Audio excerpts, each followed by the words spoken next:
Name Akshay त्यागी। तो guys आज आप मेरे चैनल त्यागी एकेडमी पे विजिट कर रहे हैं। तो गाइस आज हम शुरू करेंगे क्लास 11 फिजिक्स। तो गाइस आज से हमारी एक नई जर्नी शुरू होगी। आई होप आप सब अच्छे होंगे। Stay home, stay safe. तो गाइस आज हम फिजिकल वर्ल्ड फिजिक्स का फर्स्ट चैप्टर शुरू करेंगे। ये chapter competition point of view से इम्पोर्टेंट इतना नहीं है, पर इस चैप्टर में आपको कुछ ऐसी टर्म्स सीखने के लिए मिलेंगे जो आपको आगे जाके इम्पोर्टेंट यूजफुल होंगे। तो गाइस आइए हम इस चैप्टर को सीखते हैं। तो गाइस ध्यान से देखें और वीडियो को एंड तक जरूर देखें। तो गाइस शुरू करते हैं।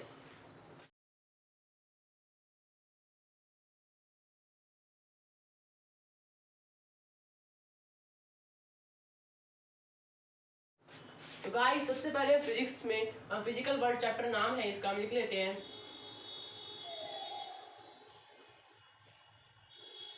फिजिकल वर्ल्ड चैप्टर का नाम है। इसमें मैं आपको सबसे पहले बताता हूँ साइंस क्या होता है।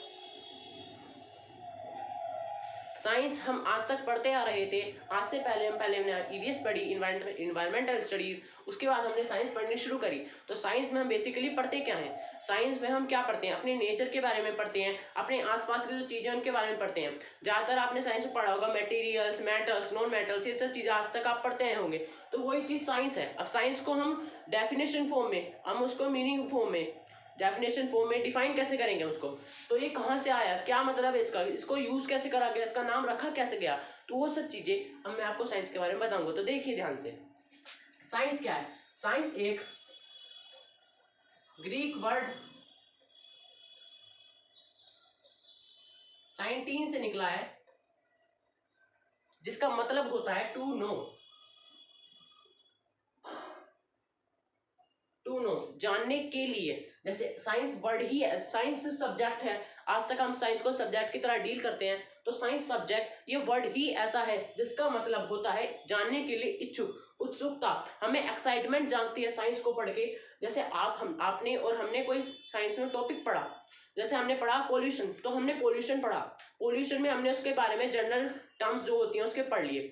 अब आपको ये इंटरेस्ट होगा, अगर आपको ठीक से पढ़ा है, आपको उसमें आपको समझ में आने लगी उसमें चीजें, तो आपको ये इंटरेस्ट होगा कि अब इसमें वो उसके कोज क्या होते हैं, उसको खत्म कैसे करा जा सकता है, मिनिमाइज कैसे करा जा सकता है। क्योंकि ऐसा तो है नहीं पॉल्यूशन बिल्कुल ऐसे उठाया और बिल्कुल खत्म कर दिया। उसको कम करने के लिए हमें कुछ इंपॉर्टेंट टिप्स रूल्स फॉलो करने होंगे। तो उन सबको जैसे हम एक चीज पढ़ते हैं तो फिर उसमें हमारा एक्साइटमेंट, उसमें हमारा इंटरेस्ट जागता है जानने के लिए। टू नो मतलब जानने के लिए, उस चीज को और ज्यादा जानने के लिए हमारे अंदर एक्साइटमेंट जागती है।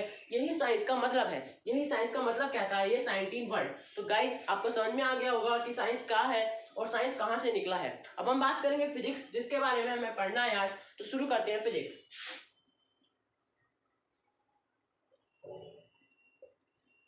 तो गाइस फिजिक्स क्या है? फिजिक्स बेसिकली क्या है, जो हमारे यूनिवर्स में, हमारे ब्रह्मांड में जो ये सारे लॉज हैं, जो कोई भी फिनोमिना हो रहा है उसका कोई ना कोई हमारा लॉ होता है, कोई ना कोई प्रिंसिपल होता है जिसके पीछे वो कुछ ना कुछ अपना काम करता है, अपना वर्क करता है। तो उस लॉ को, उस वर्क को, उस प्रिंसिपल को जो डिफाइन करता है वही हमारा फिजिक्स है। फिजिक्स क्या है? फिजिक्स एक ग्रीक वर्ड है, एक ग्रीक वर्ड से निकला है फिजिक्स। वो ग्रीक वर्ड क्या है? फ्यूजिस। और इस ग्रीक वर्ड का मतलब क्या है? इस ग्रीक वर्ड का मतलब है नेचर। तो गाइस फिजिकली फिजिक्स भी जो है वो एक नेचर ही है। हमारा जो आसपास का हमारा वातावरण है, हमारा एनवायरनमेंट है, जो उसमें जब जो भी फिनोमिनाज हो रहे हैं वो भी सब नेचर के अंदर आते हैं। वो सब नेचर के फिनोमिनाज हैं। तो वो सब हमारे फिजिक्स में स्टडी करते हैं। जैसे आप एक एग्जांपल लीजिए कि झरने से पानी गिर रहा है, वो भी क्या है? वो भी एक नेचुरल फिनोमिना है। उसमें आप क्या लगा सकते हैं? अगर आपने मैकेनिकल प्रॉपर्टीज ऑफ फ्लूइड पढ़ा है तो उसमें आप क्या लगा सकते हैं? उसमें आप लगा सकते हैं वेलोसिटी, बर्नौलीज थ्योरम, और भी जो फ्लूइड के ऊपर अप्लाईकेबल हैं उनको आप इसमें यूज कर सकते हैं। उसका कोई लॉ होगा जिस वजह से वो नीचे गिर रहा है, वो गिर रहा है ग्रेविटी की वजह से, क्योंकि वाटर के मॉलिक्यूल्स पे ग्रेविटी लग रही है, वो ग्रेविटी उसे नीचे की तरफ खींच रही है। तो पानी झरने से नीचे की तरफ गिर रहा है, नीचे से ऊपर की तरफ तो नहीं जा रहा है, वो एंटी ग्रेविटी तो नहीं होती कोई चीज, तो वो ग्रेविटी से नीचे की तरफ आ रहा है। उस पर भी एक फिजिक्स का लॉ लग रहा है। ये लॉ जो है, ये लॉज है, ये जो प्रिंसिपल्स है, ये सब हमारे फिजिक्स के अंदर आते हैं। इन लॉज को, इन प्रिंसिपल्स को पढ़ना ही हमारा फिजिक्स होता है। तो आई होप आपको ये सब चीजें समझ में आ गई होंगी। अब हम इसको डेफिनेशन फॉर्म में कैसे लिखेंगे मैं आपको सिखाता हूँ।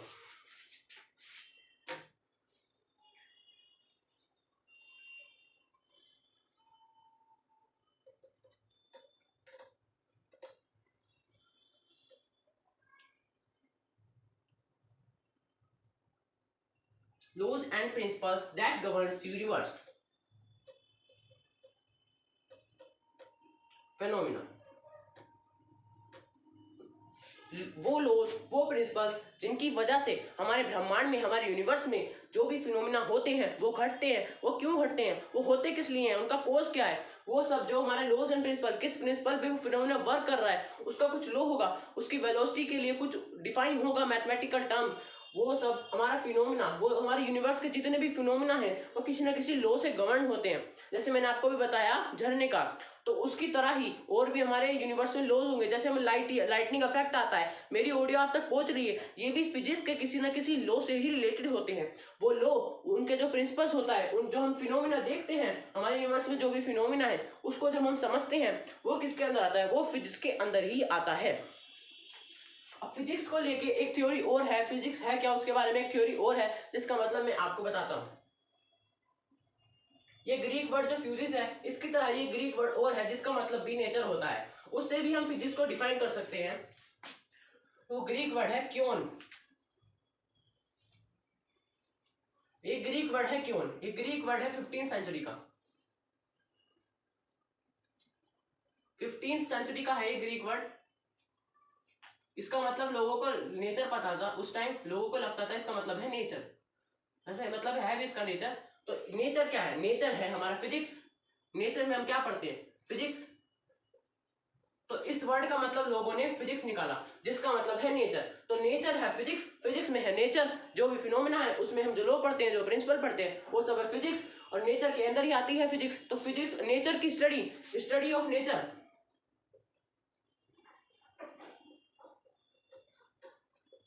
स्टडी ऑफ नेचर क्या है, स्टडी ऑफ नेचर है फिजिक्स।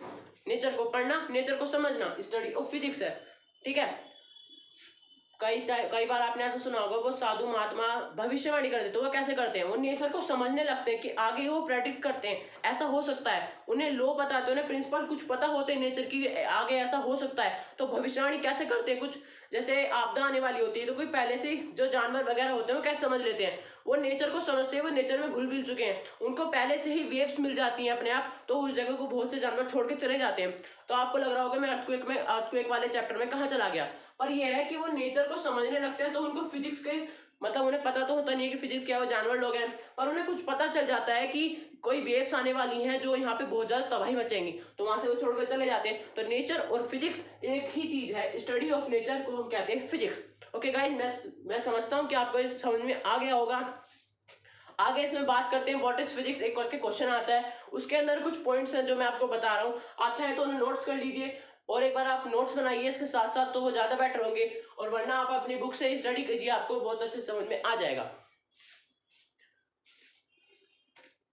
अब मैं कुछ पॉइंट्स बताऊंगा फिजिक्स के बारे में आपको, व्हाट इज फिजिक्स के अंदर।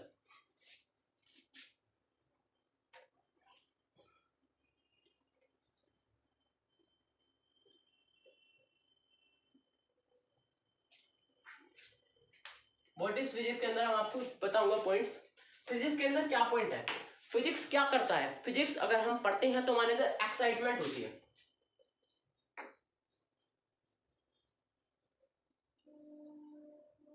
एक्साइटमेंट जनरेट होती है, किस चीज की एक्साइटमेंट जनरेट होती है, चीजों को जानने की, ये हुआ कैसे,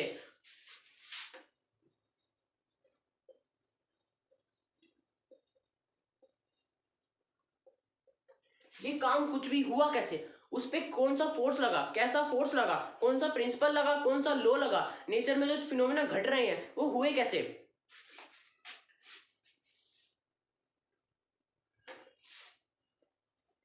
Why the things behave as they do, जैसा चीजें बिहेव करती हैं वो ऐसी क्यों है, उस चीज को हम जानते हैं फिजिक्स के अंदर। तो फिजिक्स बेसिकली क्या है, नेचर की स्टडी, नेचर को पढ़ना, नेचर में क्या क्या हो रहा है, कैसे कैसे हो रहा है, उन चीजों को समझना ही हमारा फिजिक्स है। फिजिक्स बेसिकली एक तरह का नेचर स्टडी है, नेचर को स्टडी करना है हमारा फिजिक्स। सही, मैंने आपको मेन पॉइंट्स बता दिए हैं, अब मैं आपको कुछ मेन फंडामेंटल्स बताऊंगा। अब क्या है, रिलेशन पढ़ेंगे हम फिजिक्स की, मैथ और फिजिक्स की रिलेशन पढ़ेंगे हम, मैथ और फिजिक्स में क्या रिलेशनशिप होती है, अब हम वो पढ़ने जा रहे हैं।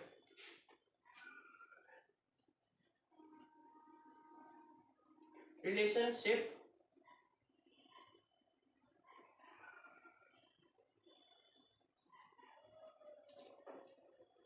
of mathematics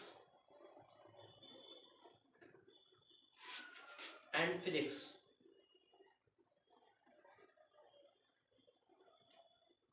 physics and mathematics में क्या क्या रिलेशन है? आपने बहुत से लोगों को ऐसा कहते हुए सुना होगा, जिसकी फिजिक्स अच्छी है उसकी मैथ भी अच्छी होगी। उसकी मैथ अच्छी क्यों होगी?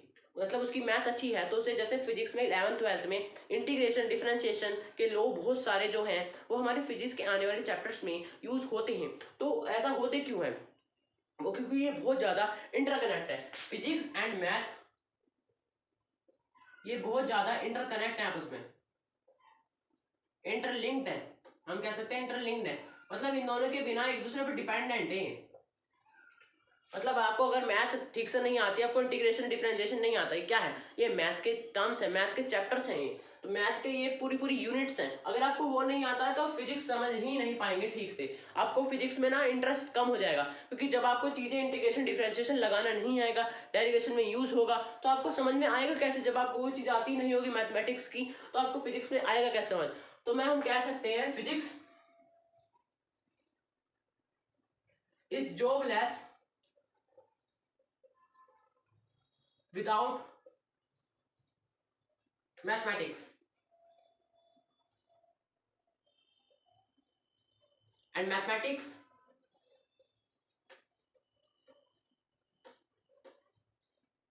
have no meaning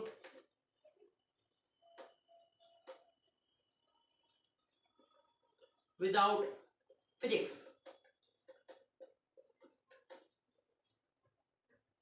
मतलब ये है, अगर आप मैथमेटिक्स फिजिक्स जो है वो अगर हम मैथ नहीं पढ़ते हैं तो फिजिक्स हमारी जॉबलेस है, फिजिक्स भी तो कहीं लगती होगी। और अगर हमें मैथ ठीक से नहीं आती है तो हमारा फिजिक्स का जो मतलब है वो कहीं लगेगा नहीं। आप मैथ पढ़ते हैं, आप मैथ क्यों पढ़ते हैं? वो आगे जाके कहीं यूज होगी, कहाँ यूज होगी? ऐसा तो है नहीं कि आप फिर मैथ ही यूज, मतलब कहीं ना कहीं उसे यूज करना पड़ता है। तो वो यूज कहाँ होगी? वो हमारी फिजिक्स के अंदर यूज होती है। जैसे आपने प्लस माइनस मल्टीप्लाई, बहुत सारे मैथ में जो ट्रिक्स होती हैं, जो फॉलोज होती हैं, थ्योरम्स होती हैं, मेरे को याद नहीं आता, सॉरी, वो जो थ्योरम्स होती हैं वो हमें जो कहाँ लगाते हैं, वो मैथ के क्वेश्चंस में लगाते हैं। उसके बाद हम फिजिक्स के न्यूमेरिकल्स को सॉल्व करने में लगाते हैं, उन्हें फिजिक्स के न्यूमेरिकल्स डेरिवेशन कॉन्सेप्ट्स में लगाते हैं। कई बार वो कॉन्सेप्ट्स में लगती हैं। बेसिक मैथमेटिक्स जो कहते हैं फिजिक्स की, बेसिक मैथमेटिक्स इन फिजिक्स, वो उनके कंसेप्ट में जो मैथमेटिक्स है वो इनके न्यूमेरिकल में यूज होती है, डेरिवेशन में यूज होती है, कंसेप्ट में भी यूज होती है मैथमेटिक्स। तो मैथमेटिक्स, एक बात और कही जाती है, physics is king of science, मतलब फिजिक्स को साइंस का राजा कहा जाता है, and mathematics is queen of science.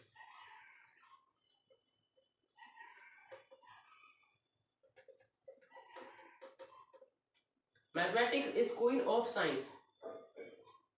Mathematics क्या है? मैथमेटिक्स है साइंस की रानी और फिजिक्स है साइंस का राजा। जैसे राजा के बिना रानी अधूरी, रानी के बिना राजा अधूरा, ये दोनों मिलकर ही पूरा करते हैं, पूरे बनते हैं। तो राजा के बिना रानी अधूरी, रानी के बिना राजा अधूरा, तो ये दोनों मिलकर कॉम्बिनेशन बनाते हैं फिजिक्स एंड मैथ। वैसा ही कहा जाता है फिजिक्स एंड मैथ जो है वो एक दूसरे के बिना अधूरे हैं। इन दोनों को मिलकर हम कुछ पढ़ पाते हैं। अब मैथ भी साथ लेके चले, फिजिक्स भी साथ लेकर चले, तो हमारा एक बहुत अच्छा कॉम्बिनेशन बन सकता है। हम दोनों में अपनी एक अच्छी कमांड हासिल कर सकते हैं। अगर हमें मैथ में भी इंटरेस्ट है, हमें मैथ भी आती है ठीक से, और हमें फिजिक्स में भी अच्छा कुछ अच्छे से कंसेप्ट समझ में आता है, तो मैथ, अगर किसी को फिजिक्स समझ में आती है ना पूरे अच्छे तरीके से, उसको फिजिक्स में इंटरेस्ट है, तो मजा आता है उस फिजिक्स में, तो आप ये समझ लीजिए कहीं ना कहीं वो उसका मैथ भी अच्छा होगा। ऐसा नहीं कि नंबर वाइज के नंबर अच्छे नहीं आए तो मैथ अच्छी नहीं है, उसको मैथ के भी कंसेप्ट आते होंगे, उसे मैथ में लगाने नहीं आते होंगे, पर उनका फिजिक्स में वो बेहतर यूज कर पा रहा है। जब भी कहते हैं जिसकी फिजिक्स अच्छी है उसकी मैथ अच्छी है, तो आपको रिलेशनशिप समझ में आ गया फिजिक्स एंड मैथ्स के बीच में। तो आगे हम बढ़ते हैं two fundamentals of physics.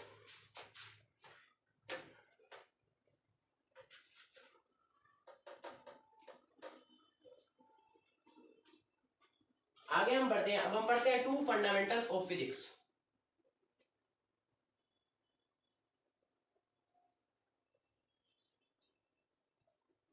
2 fundamental principles of physics.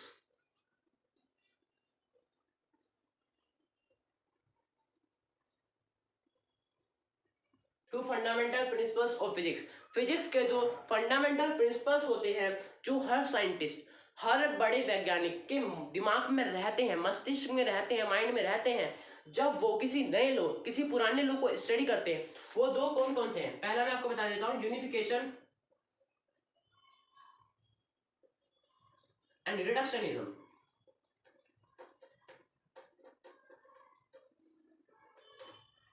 Unification and reductionism, ये जो दो हैं, ये जो दो मेन प्रिंसिपल्स है, ये हर साइंटिस्ट, हर बच्चे के भी दिमाग में रहने चाहिए। ऐसा नहीं कि साइंटिस्ट यूज करेंगे इन प्रिंसिपल्स को, बच्चे के भी दिमाग में रहने चाहिए। जब वो फिजिक्स को पढ़ रहे हैं, उसको समझ रहे हैं, उसके कंसेप्ट जो नए नए आएंगे आपके सामने आप कंसेप्ट, तो उन कंसेप्ट को समझने के लिए हमारे जो फिजिक्स है उसके जो ये दो मेन प्रिंसिपल्स हैं, ये और ये दोनों हमारे माइंड में रहने चाहिए, ये दोनों हमारे साथ रहने चाहिए, हमारे माइंड में स्टिक होने चाहिए जब भी हम फिजिक्स को स्टडी करें। तो मैं आपको बताता हूँ ये होते क्या है, तो ध्यान से सुनिए। यूनिफिकेशन क्या होता है? बड़े बड़े लॉज को, मतलब मैं सॉरी भाई गलती हो गई, जो यूनिफिकेशन क्या होता है, एक लॉ से बहुत सारी चीजें डिफाइन करना। जैसे एक लॉ ऑफ ग्रेविटेशन निकाला न्यूटन ने, सर आइजैक न्यूटन ने लॉ ऑफ ग्रेविटेशन डिस्कवर किया, लॉ ऑफ ग्रेविटेशन दिया हमें, उससे हम क्या क्या फिनोमेना पढ़ सकते हैं? उससे हम बहुत फिनोमेना पढ़ सकते हैं। उससे हम पढ़ सकते हैं फ्री फॉल, फ्री फॉल हो रहा है कुछ कोई, तो उसमें लॉ ऑफ ग्रेविटेशन लग जाएगा। उसके बाद किस में लग जाएगा? ग्रेविटी का लॉ, तो प्लैनेट्स, प्लैनेटरी मोशन में लग जाएगा। और भी बहुत सारी चीजें जिनमें हमारा लॉ ऑफ ग्रेविटेशन भी काम कर सकता है। ऐसे ही यूनिफिकेशन के और हम अब यूनिफिकेशन के और एग्जांपल देखेंगे। हम सेकंड एग्जांपल देख लेते हैं। सेकंड लॉ ऑफ थर्मोडायनेमिक्स इसका सेकंड एग्जांपल है, second law of thermodynamics.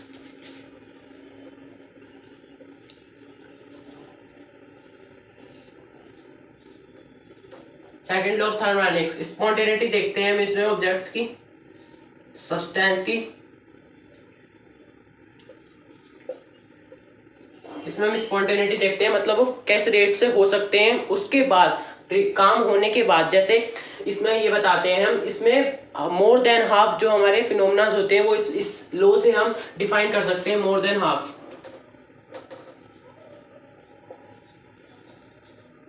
More than half जो फिनोमेना होते हैं हम इससे समझा सकते हैं, इससे एक्सप्लेन कर सकते हैं। जैसे आप अपने हाथों को रब कर रहे हैं तो आपके हाथ गर्म हो रहे हैं, पर इसका उल्टा नहीं हो सकता। अगर आप अपने हाथों को गर्म करें तो आपके हाथ अपने आप रब नहीं होने लगेंगे।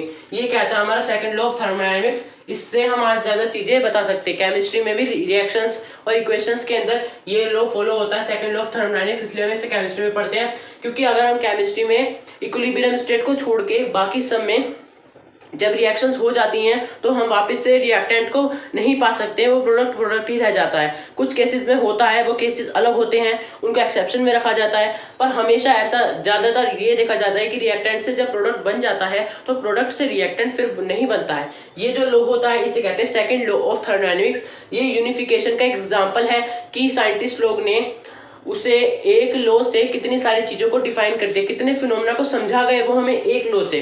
इसी का हम तीसरा एग्जांपल देखते हैं, third example, Maxwell four equation.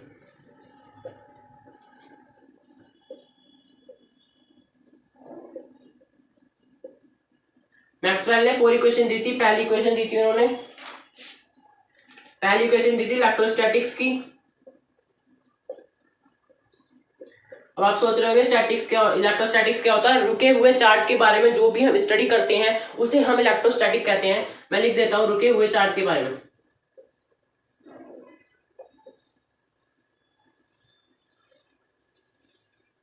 रुके हुए चार्ज के बारे में हम जो भी स्टडी करते हैं वो हम सब इलेक्ट्रोस्टैटिक में पढ़ते हैं, ठीक है। वो सब हम इलेक्ट्रोस्टैटिक्स के अंदर स्टडी करते हैं। ये मैक्सवेल ने इक्वेशन दी थी चार, मैक्सवेल फोर इक्वेशन। वो चार इक्वेशन से चार बड़े बड़े ब्रांच, चार बड़े बड़े टॉपिक्स और चार बड़े बड़े फिनोमेनास, उसके अंदर बहुत सारे फिनोमेनास होते हैं, उन्हें वो चार इक्वेशन से हमें समझा गए। उसके बाद आता है सेकंड इक्वेशन इलेक्ट्रोडायनेमिक्स।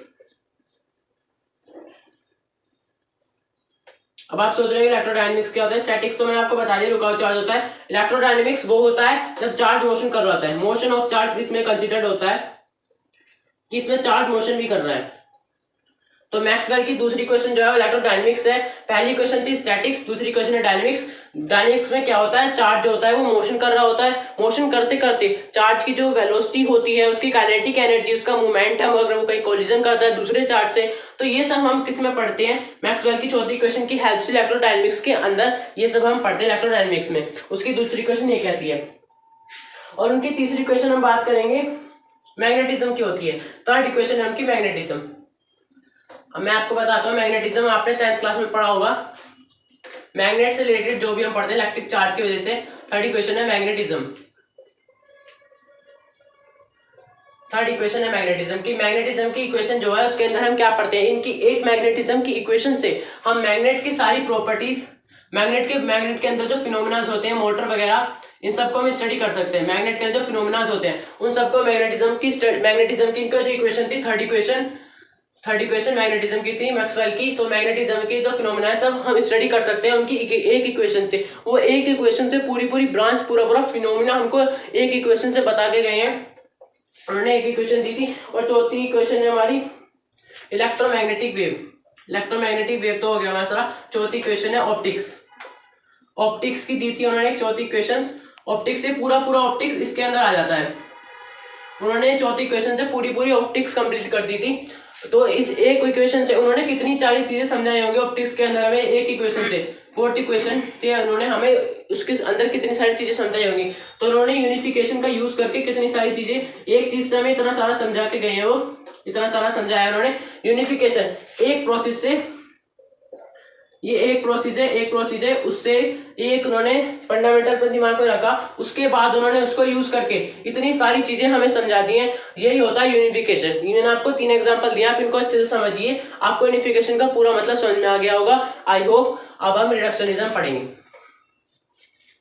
रिडक्शनिज्म का मतलब वैसे ये होता है कि जो बड़ी चीजें होती हैं, बड़ी प्रॉब्लम्स होती हैं, उनको छोटा करके सोल्व करना। इसमें ही होता है कि एक से बहुत सारा सोल्व करना, और उसमें होता है बड़े को छोटा करके सोल्व करना। मैं लिख देता हूं रिडक्शनिज्म।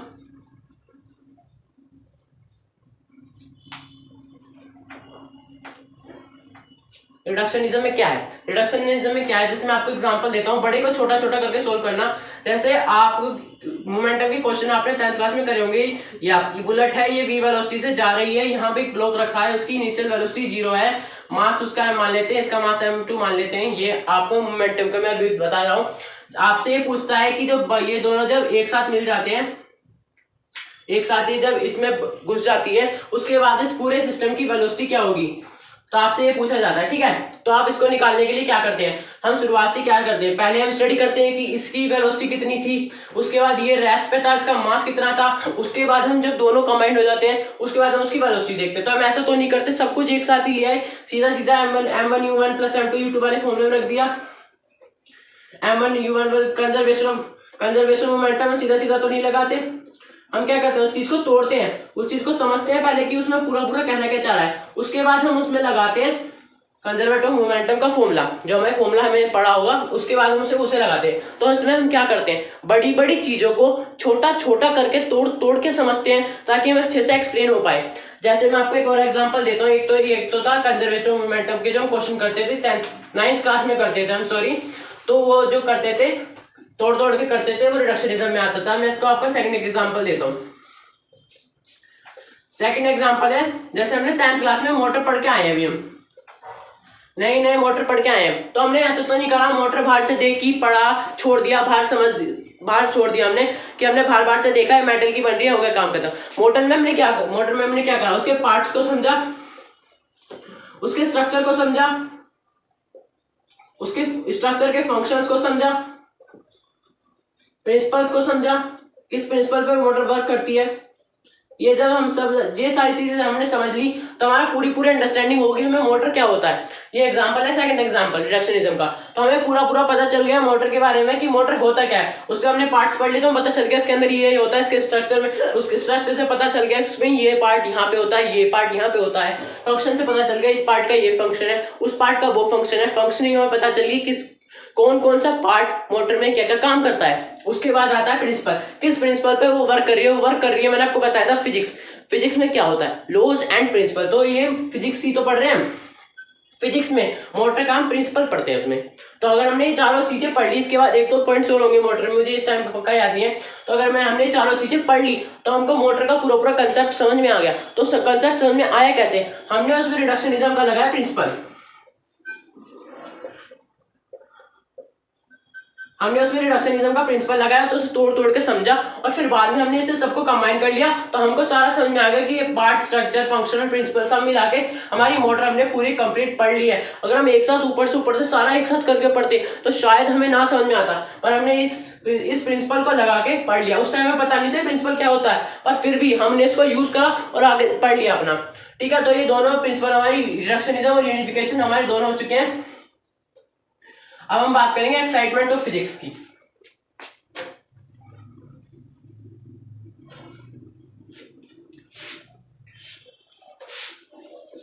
फिजिक्स को जानने की एक्साइटमेंट क्या है?